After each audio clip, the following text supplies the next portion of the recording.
우리나라 기독교 초창기에 평안북도 정주에 어떤 시각 장애인이 있었습니다.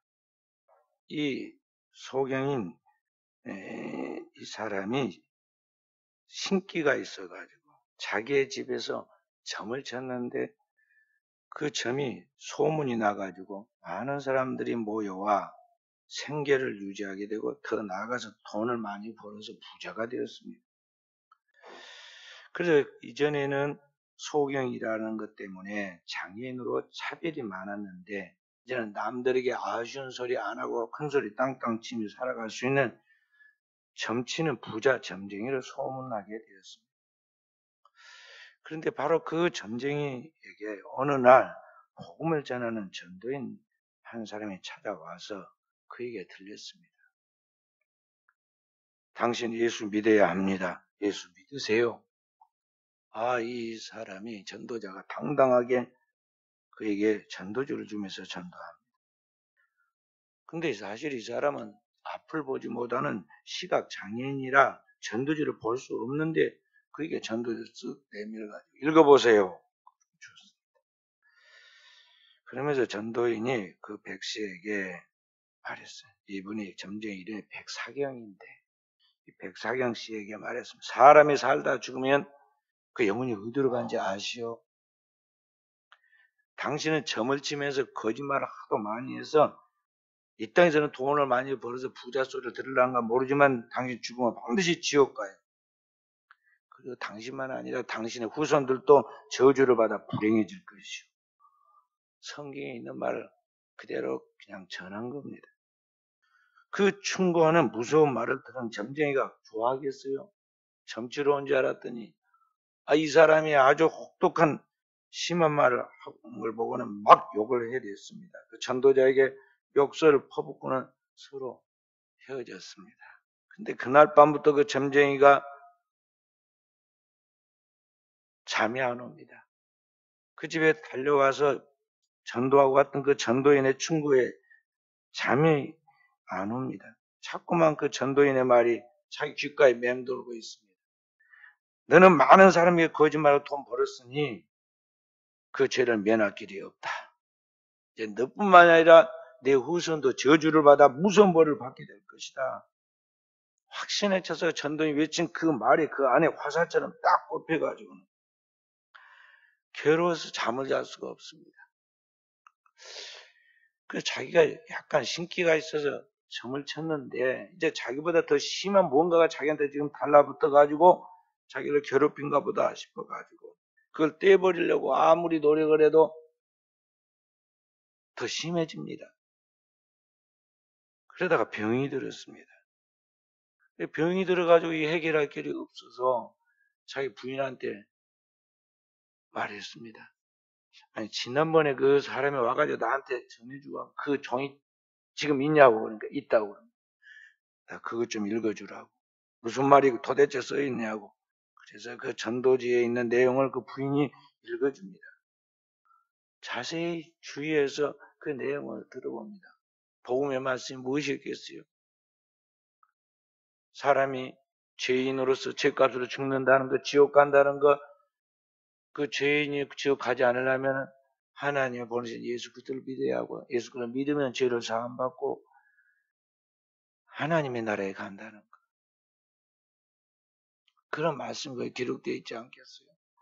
그런데 그 말에 이분이 큰 감동을 받았어요. 그게 준비된 심령이에요. 그래서 회개하고 예수를 영접하여 새 사람이 되었는데 그가 확실히 새 사람이 되었다는 표가 나타났습니다. 영국의 전도자였던 존 윈슬레가 뭐라고 그랬냐면 주머니가 회개하면 다 한 것이다 그랬어요. 이 사람이 그동안 점을 치며 버렸던 큰 재산을 하나도 남기지 다 교회에다가 헌금을 해버렸어요. 그래서 이 사람 확실하게 변화된 사람이에요. 그 소식을 전해들은 초대교회 선교사 맥킹 선교사가 이 사람이 이제 교회에다 다 헌금해버리고 이제 빈털터리가 되었으니 어떻게 살겠어요. 그래서 어느 큰 교회에 그를 사찰로 일할 수 있도록 그를 그렇게 보냈습니다. 그 사찰로 일하고 있는 이 백사경의 아들이 이제 평북의 선천에 있는 신성학교를 들어갑니다. 그리고 그 선교사가 돌봐줘가지고 중교에 가서 잠깐 영어를 공부하고 다시 그 선교사의 도움을 통해서 미국에 유학을 가게 돼요. 파크 대학에 가서 문학사를 받고 프린스턴 대학교에 가서 신학사를 받고 예일 대학교 다 명문 대학이에요 지금. 거기에 가서 철학 박사를 취득하고 귀국하게 됩니다. 철학 박사 학위의 논문이 무엇이었느냐 하면은 조선 개신교사였어요. 그때 기독교 복음이 들어간 지가 겨우 한 30년 됐을 때인데 말이죠. 그 짧은 가운데 한국 교회에 어떻게 복음이 들어가서 이렇게 확산되어 갔는가에 대한 우리 조선, 한국의 기독교 역사에 대한 짧은 역사를 그걸 잘 정리해서 제출했는데 그게 미국에서는 중요한 그들의 선교 역사에 대한 자료가 되기 때문에 그것으로 박사학위를 준 겁니다. 그래서 귀국해서 오늘날의 연세대인 연희전문학교의 교수로 지내게 되고 마침내 연세대학교 초대 총장이 됩니다. 그 사람이 누구냐면 백낙준 박사라는 거예요.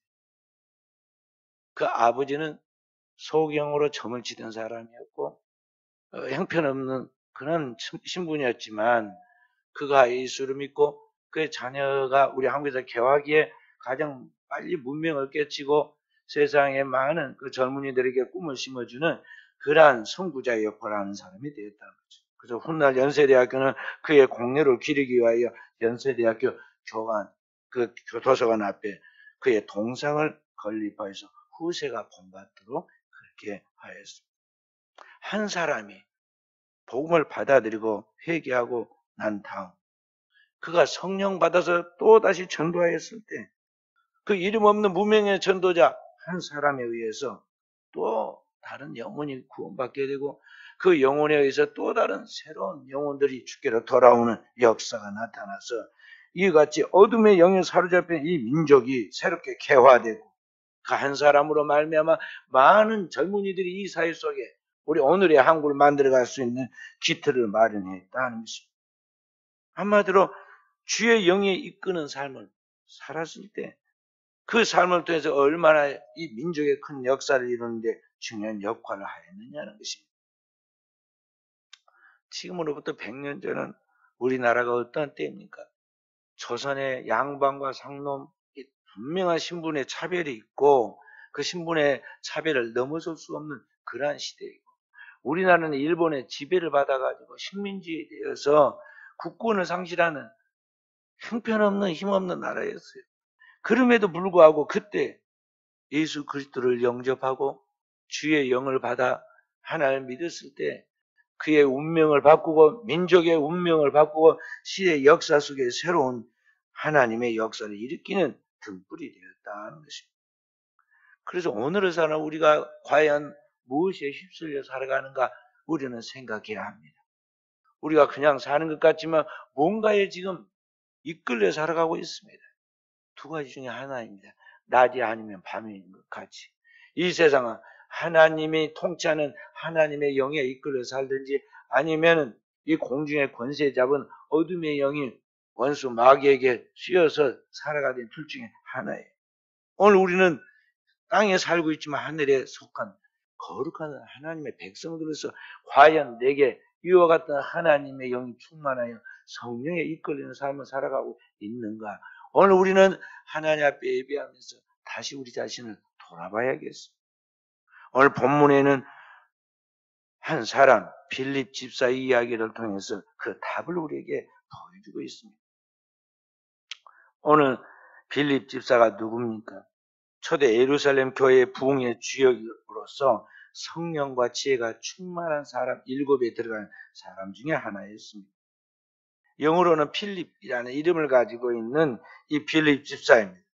7 집사 중에 첫 번째 집사였던 스데반이 있고 그 다음이 빌립입니다. 사도행전 6장 3절 말씀 함께 우리 읽어봅니다. 사도행전 6장 3절 말씀 함께 형제들아 너희 가운데서 성령과 지혜가 충만하여 칭찬받는 사람 7을 택하라. 우리가 이 일을 그들에게 맡기고, 그렇죠? 그 다음에 5절 말씀. 오 무리가 이 말을 기뻐하여 믿음과 성령이 충만한 사람 스데반과 또 빌립과 부르고로와 니가노르와 디몬과 바미나와 유대교에 입교했던 안디옥 사람 니고라를 택하여. 이 7 집사입니다.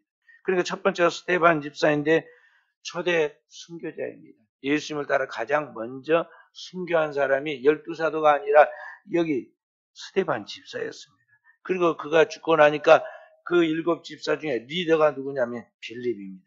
두 번째로 성령과 지혜가 충만한 사람이었습니다.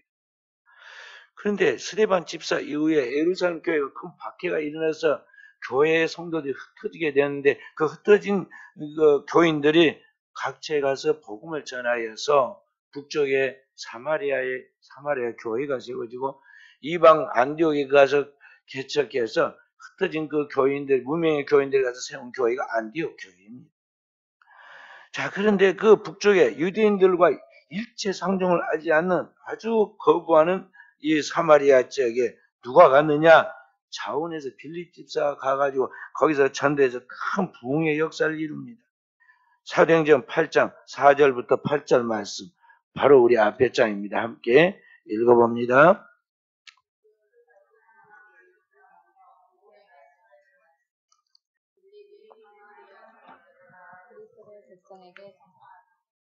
무리가 빌립의 말도 듣고 행하는 표적도 보고 한 마음으로 그가 하는 말을 따르더라. 많은 사람에게 붙었던 더러운 귀신들이 크게 소리를 지르며 나가고 또 많은 중풍병자 못 걷는 사람이 나으니 그 생에 큰 기쁨이 있더라. 아멘. 여기 사마리아 여자 하나가 예수님께 뭐라고 그랬습니까? 당신들은 우리와 상종하지 않는데 어떻게 유대인으로서 사마리아인 나에게 물을 달라나이까 하고 그들의 오래된 그 구원의 그런 감정을 표현하잖아요. 서로 상종을 안고 산 사람들입니다.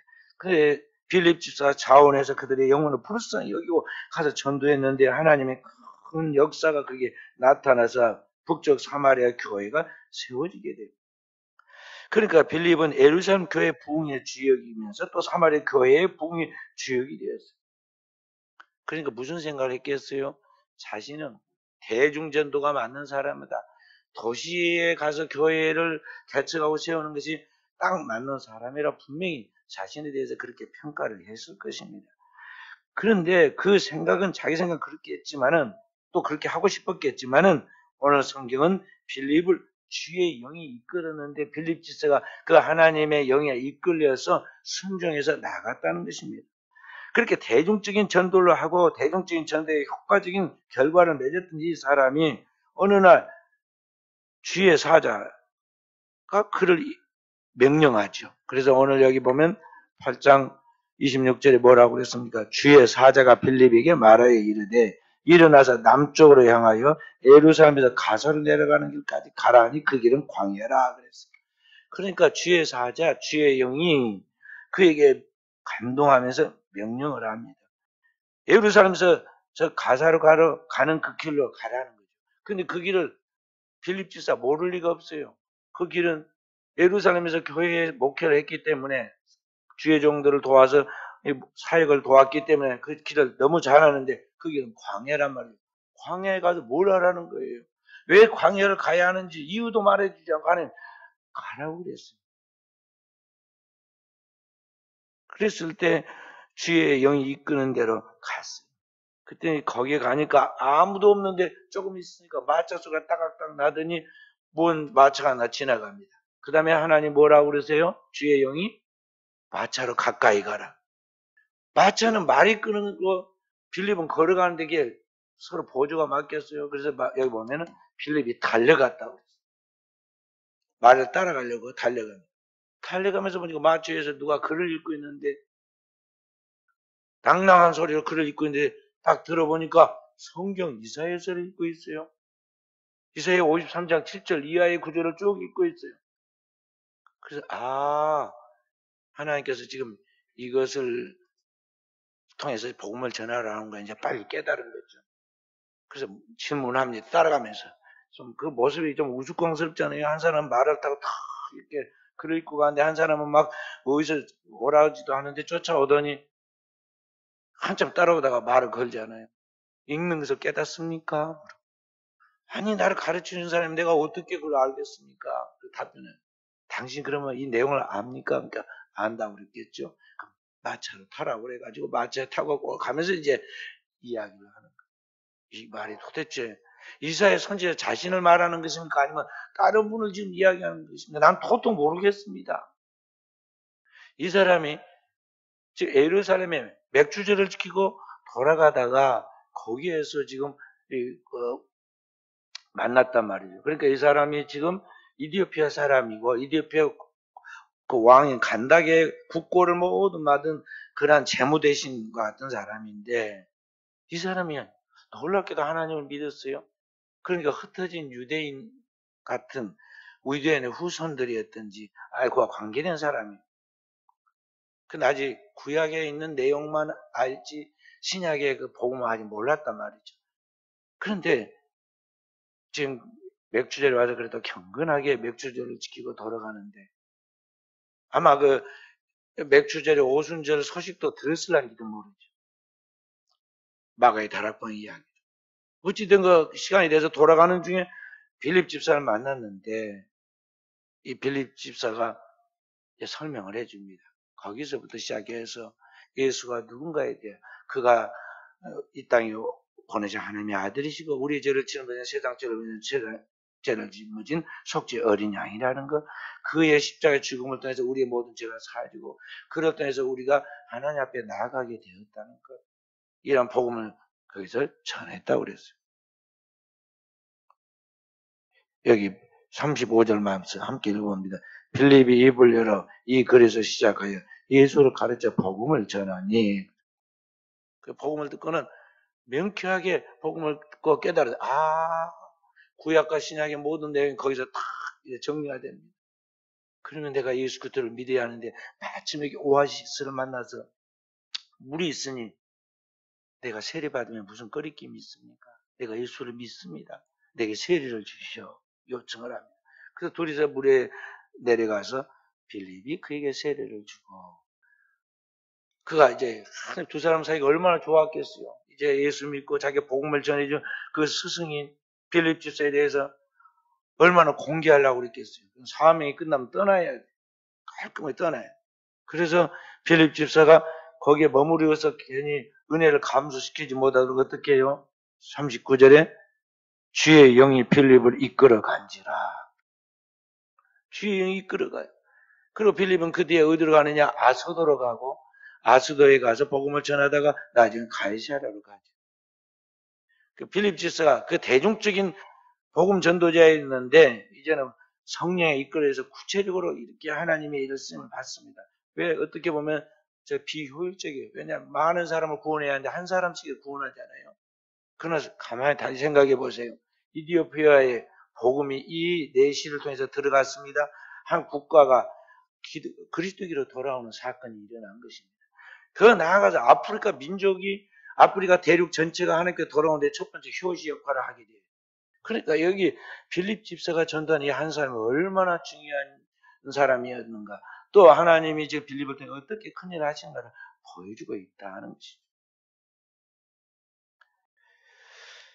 그래서 오늘 여기 빌립 집사가 자신을 이끄시는 주의 영을 순종해 나아감으로 하나님의 큰 사명을 감당할 것 같이 오늘을 우리는 무엇을 쫓아 살아야 하는가, 무엇에 이끌려 살아야 하는가를 늘 생각하고 우리의 삶에 오직 성령에 이끌리는 삶이 되도록 해야겠습니다.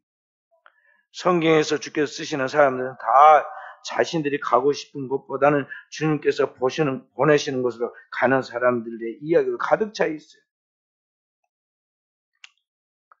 이제 9장에 가면 사도 바울 이야기가 나옵니다. 사울이라는 원래 이름을 가진 사도 바울이 기독교인들을 핍박하고 첫 번째 집사였던, 일곱 집사였던 스데반 집사를 죽이는데 앞장서서 스데반을 죽게 만들고 맙니다. 그리고 거기에도 분이 풀리지 않아가지고 이방 다메섹에까지 가가지고 거기에 숨어있는 기독교인들 끌고 와서 예루살렘에 가두려고 달려가다가 길 위에서 부활의 주님을 만나 거꾸로 주죠. 그리고 자기가 맞는 해보다 더 밝은 빛 가운데 그에게 나타나서 말씀하신 그분이 바로 그 나사렛 예수, 자신이 지금 이단의 괴수라고 생각한 나사렛 예수라는 걸 알고 자신이 큰 잘못을 저질렀다는 걸 알게 되고 회개하게 되죠. 그리고 눈이 멀어버렸는데 그가 다메섹으로 들어가 성령의 지시를 따라 직가라는 곳에 있던 아나니아라는 제자를 만나게 되고, 그를 통해서 다시 복음을 듣고 그를 통해서 세례를 받게 됩니다. 그리고 아나니아가 다시 안수하니까 그가 성령을 받으면서 눈에 비늘 같은 것이 벗어지게 됩니다. 근데 그때부터 사도 바울이 이제 불이 붙었습니다. 복음을 확실히 깨닫고 나니까 자기가 지금까지 잘못 믿었고 유대인들이 다 잘못 믿고 있다는 걸 생각하니까 빨리 깨우쳐야겠다 싶어가지고, 그래서 부지런히 가서 유대인들에게 복음을 전합니다. 그랬더니 그 유식하고 대단한 실력자인 사도 바울이 전도하는데 한 사람도 열매가 안 나타납니다. 도리어 박해만 더해졌어요. 심은 대로 거둔 거예요. 자신이 그렇게 남을 박해하더니 이제는 자기가 그렇게 박해를 받습니다. 사도행전 9장 22절부터 25절 말씀 한번 봅니다. 사도행전 9장 22절부터 25절 말씀 함께.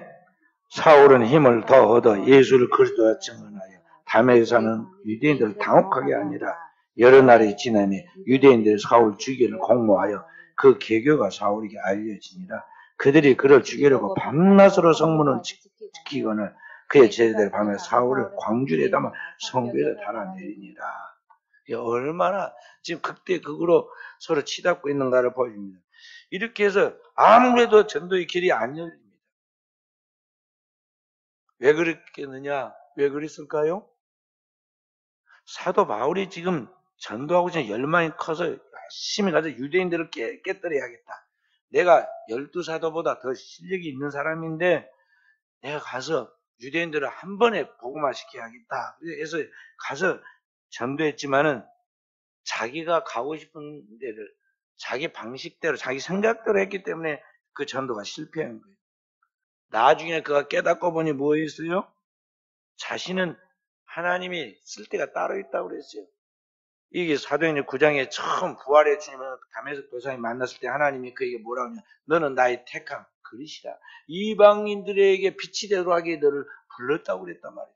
그러니까 자신은 지금 그 사명이 이방인들, 곧 헬라인들을 전도하도록 하나님께서 그를 사용하려고 한 것인데, 그는 깨닫지는 못해가지고, 자기 방식대로 유대인들에게 가가지고, 열심히 가서 실력을 발휘했지만 전혀 열매가 없었던 거예요. 그래서 낙심하고 어디로 가요? 자기 고향 다소에 가가지고 침체돼가지고 거기에서 3년 동안 긴 세월을 보내면서 거기에 머무르게 됩니다. 그러다가 나중에 이방 안디옥 교회에 흩어진 기독교인들 가서 교회를 세웠는데 그 교회를 바나바 평신도가 가가지고 돌보다가 자기 실력이 딸린 걸 알고 이걸 어떻게 해결할고, 이 헬라인들에게는 아무나 못 가는데 12사도도 다 유대인들이라 그들이 이해 못 하는데 어떻게 할고 고민하다가 기도하니까 딱 하나 누구 생각나게 했어요? 유대인으로서 헬라 철학의 대가인 사울이라는 청년이 생각이 났어요. 아, 그가 있구나. 그래서 갈라디아 지역 다소 지역으로 달려가가지고 마치 유비가 제갈공명 모시려고 삼고 처리했듯이 말이죠. 사정사정해가지고 청빙해서 그를 모시고 와요. 그래서 두 사람이 안디옥 교회를 돌봐오니까 안디옥 교회가 수만 명으로 부흥이 되어버렸어요.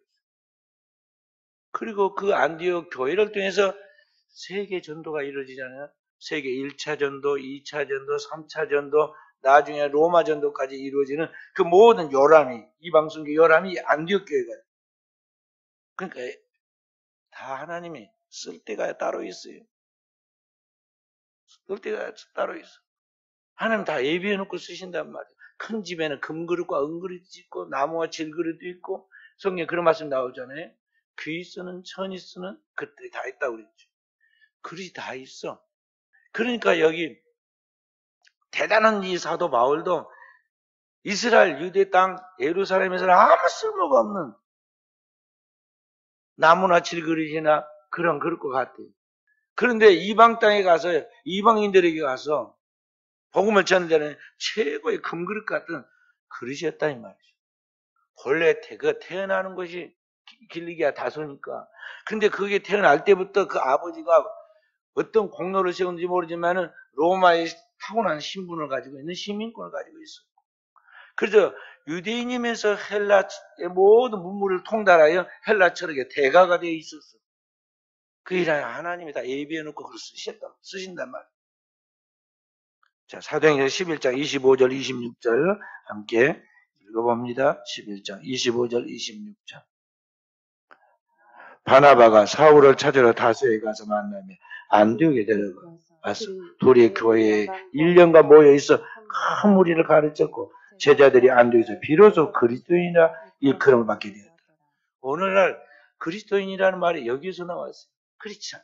그리스도가 그 안에 있는 사람, 그리스도의 분신, 그리스도의 그 모든 그 인격이 다 그대로 나타나는 작은 예수.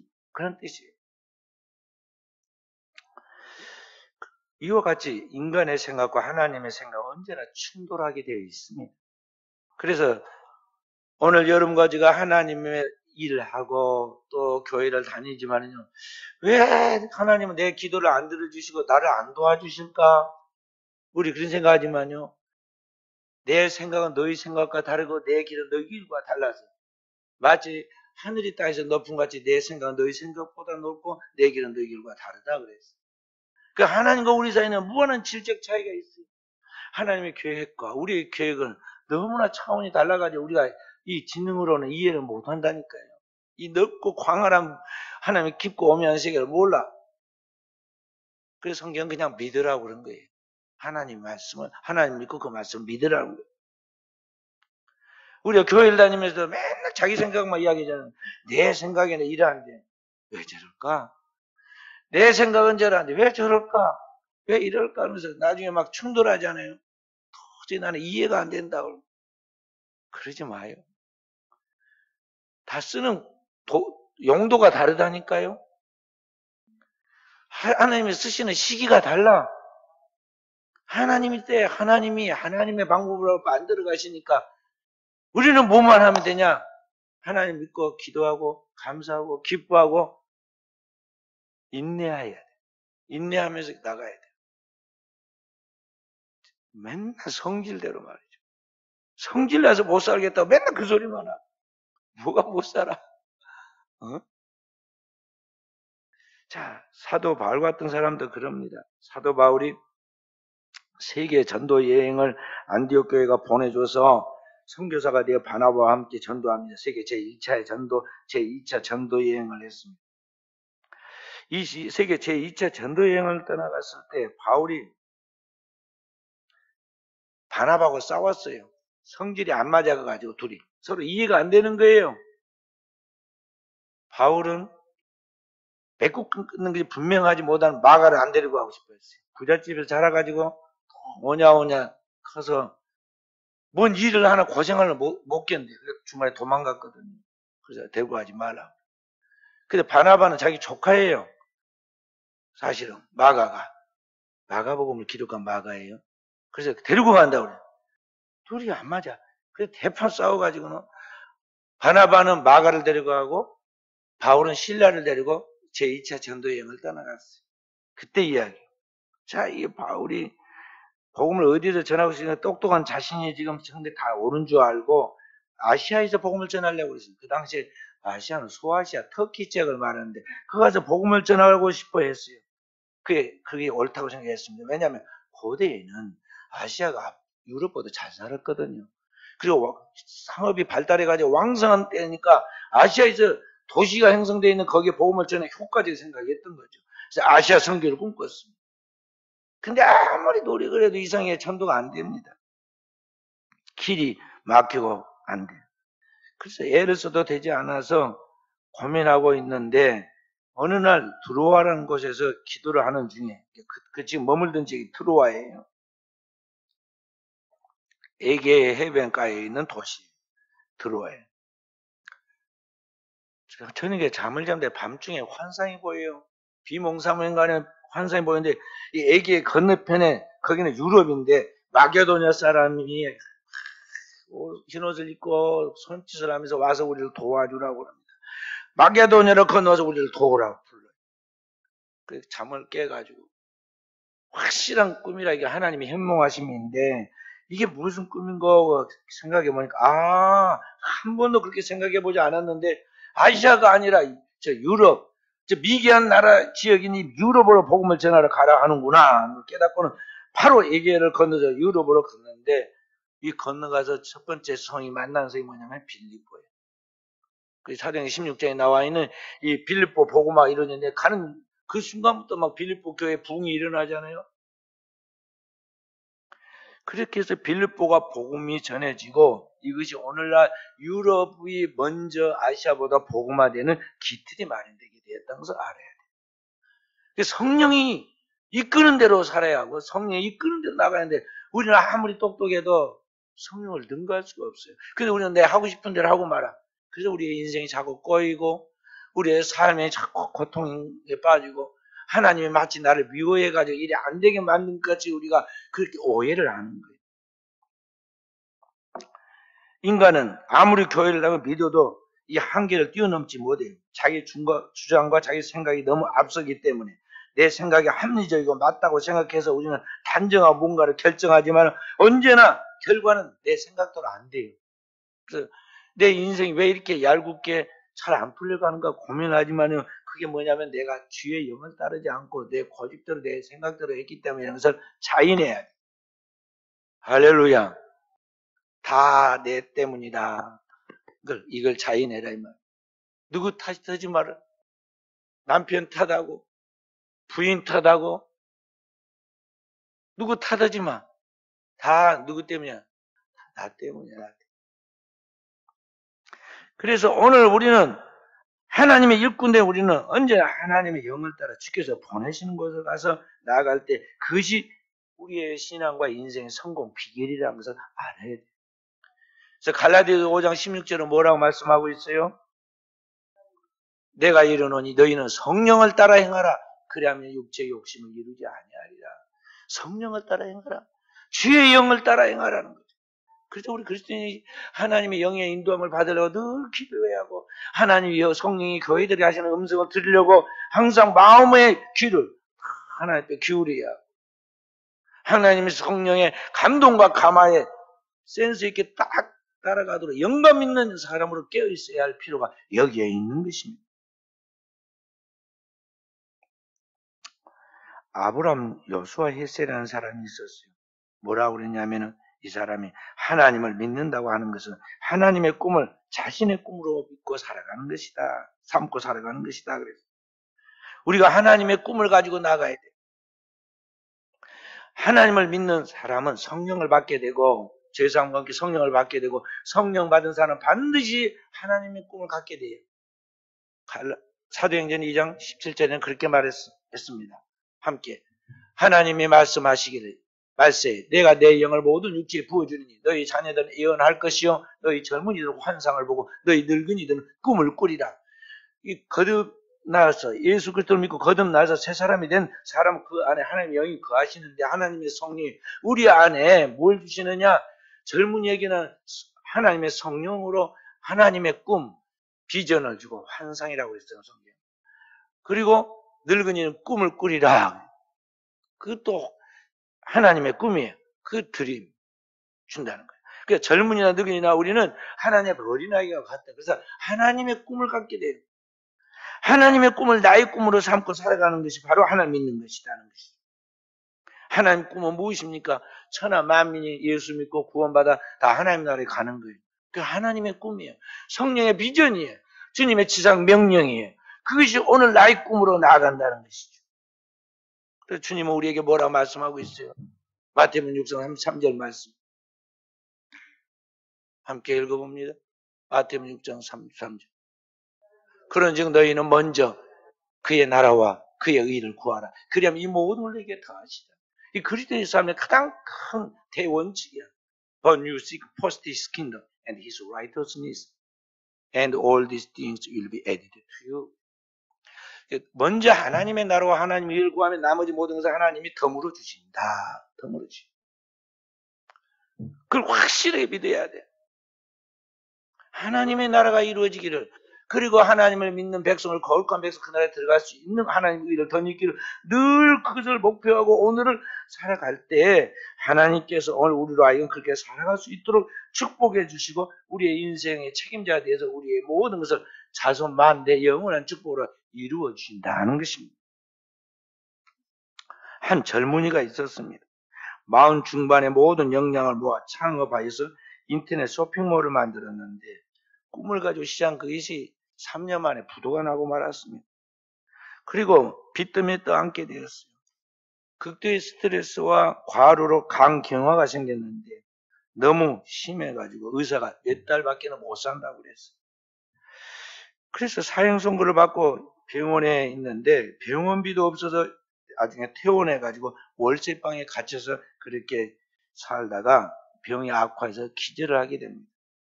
화장실에서 의식을 잃고 쓰러졌다가 정신이 깨어날 때, 사람이 이렇게 해서 끝나는구나, 죽는구나 생각이 되었어요. 그래서 주님 앞에 갈 날이 멀지 않았다고 생각해서 일어나가지고는 자고 있는 자기의 두 자녀의 손을 잡고 기도했습니다. 하나님, 이 아이가 학교 졸업 못해도 좋습니다. 부자가 안 돼도 좋습니다. 건강하지 않아도 좋습니다. 다만 하나님 말씀 가운데 이 아이들이 하나님과 동행해서 천국에 다시 만날 수 있게 해주십시오. 그랬어요. 그러자 그 마음에 하나님의 평안이 임하였고 하나님이 꼭 들어주실 것이라는 확신이 들었어요. 그리고 이제 삶을 정리해야겠는데 가만히 생각해 보니까요. 자기가 하나 앞에 해놓은 게 하나도 없어. 그래서 죽기 전에 5명만 전도하고 가야겠다. 이거는 자기가 그동안에 장사하다가 남은 재고품을 가지고 전도하려고 사업에서 남은 재고품을 저렴한 가격으로 자기 주변에 있는 사람들에게 만나서 건네주면서 진심으로 복음을 전했어요. 하나도 남지 않도록 장사 이익을 남기는 것이 목적이 아니라 복음 전하는 것이 목적이었기 때문에 정성을 다해서 진심으로 복음을 전하니까 이 사람들이 복음을 받아들입니다. 그렇게 해서 시작된 것이 애텀이라는 회사의 출발입니다. 우리 장로교 통합 측에서 지금 충성하고 있는 애텀이 회장 박한길 장로 이야기를 제가 한 겁니다. 그래서 이 사람이 그 후에 건강해져 가지고 기적적으로 회복될 뿐만 아니라 그가 창업한 유통회사 애터미가 사실 화장품이 좋은지 안 좋은지는 저는 잘 모르겠어요. 제가 그거 잘 안 쓰니까 모르겠는데 어쨌든 많이 팔리기는 팔린가 봐요. 세계적인 토종 글로벌 기업으로 지금 성장되었습니다.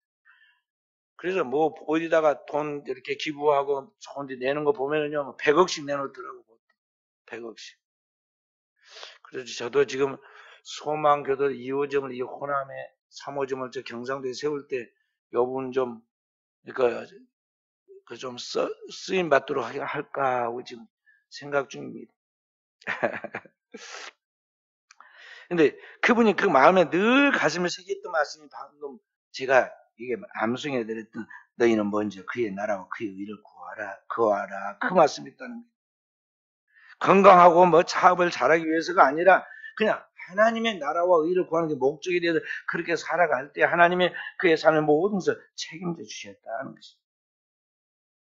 그래서 이제는 그걸 확실히 알았기 때문에 어디든지 가서 소신껏 담대하게 자기의 삶을 개척해 나가는 걸 볼 수가 있어요. 그러므로 사랑하는 귀한 성도 여러분과 제가 우리의 삶을 살아갈 때 정말 인생 만사를 내 힘으로 살려고 하지 말고 주의 영의 인도함을 따라 살아 깨어있는 종들이 되어야겠습니다. 스가랴서 4장 6절 말씀 함께 읽어봅니다. 스가랴서 4장 6절 말씀.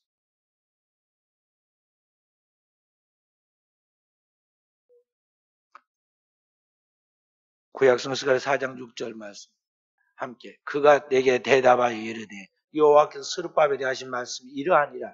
만군의 여호와께서 말씀하시되 이는 힘으로 되지 아니하며 능력으로 되지 아니하고 오직 나의 영으로 되느니라 그랬어요.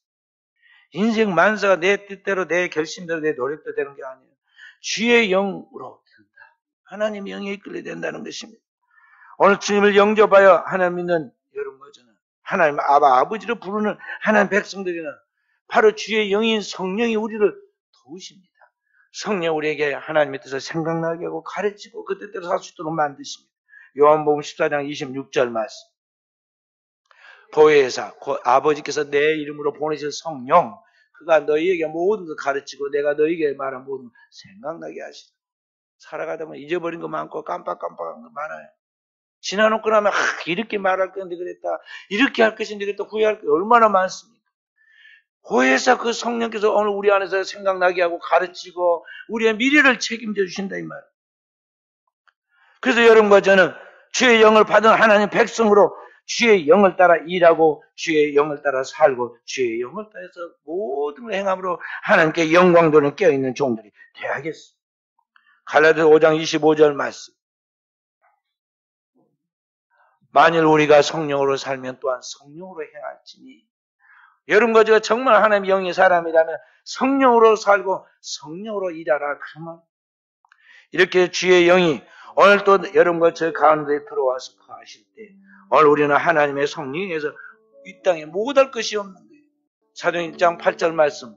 오직 성령이 너희에게 임하시면 너희가 권능을 받고 예루살렘과 온 유대와 사마리아 땅 끝까지 내 증인이 되리라.